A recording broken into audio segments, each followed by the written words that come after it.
মার্কিন president Donald ট্রাম্পের প্রস্তাবে ইরানের রাজি হওয়ার সম্ভাবনা শূন্য বলে মন্তব্য করেছেন মার্কিন এক কর্মকর্তা। ওই কর্মকর্তার বরাত দিয়ে এই তথ্য প্রকাশ করেছে অ্যাক্সিওস।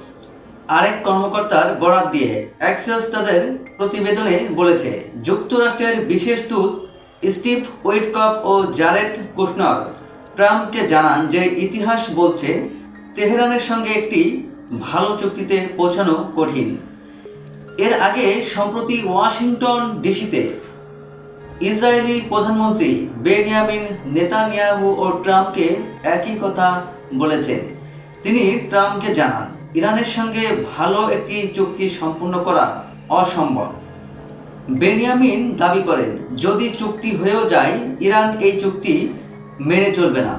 এদিকে ট্রাম্প বারবার হুঁশিয়ারি দিয়ে যাচ্ছেন যে পারমাণবিক ও ক্ষেপণাস্ত্র ইস্যুতে চুক্তি না করলে ইরানে হামলা অনিবার্য। এমন পরিস্থিতির মধ্যে চ্যালেঞ্জকর রিপোর্ট প্রকাশ করেছে বার্তা সংস্থা রয়টার্স। প্রতিবেদনে বলা হয়, ইরানের সম্ভাব্য কয়েক সপ্তাহব্যাপী অভিযান চালানোর জন্য প্রস্তুতি নিচ্ছে মার্কিন বাহিনী।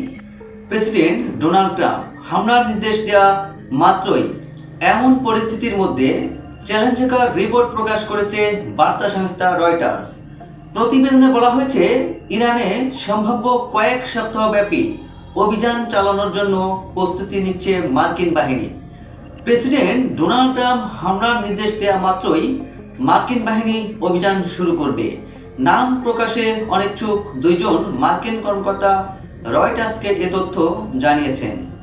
পরিকল্পনার সংবেদনশীলতার কারণে ওই দুই কর্মকর্তা নাম প্রকাশ করেনি। এছাড়া এতে যুক্তরাষ্ট্র ইরানের মধ্যে চলমান কূটনীতির জন্য ঝুঁকি তৈরি হতে পারে। তেহরানের পারমাণবিক কর্মসূচি নিয়ে কূটনীতি পুনরুজ্জীবিত করতে গত সপ্তাহে ওমানে মার্কিন ও ইরানি কূটনীতিকরা আলোচনা করেছেন। মার্কিন কর্মকর্তারা শুক্রবার বলেছিলেন, পেন্টাগন ও মধ্যপ্রাচ্যে আরও বিমান বাহিনী, রণতরী ছাড়াও হাজার হাজার সেনা পাঠাচ্ছে। এছাড়া যুদ্ধবিমান, গাইডেড মিসাইল, ডেস্ট্রয়ার এবং অন্যান্য যুদ্ধাস্ত্র পাঠানো হচ্ছে। ইরানের সম্ভাব্য মার্কিন অভিযানের প্রস্তুতি নিয়ে প্রশ্ন করা হলে হোয়াইট হাউসের মুখপাত্র আনা কেলি বলেন, তেহরানের জন্য প্রেসিডেন্ট ট্রাম্পের কাছে সব অপশন হাতে আছে।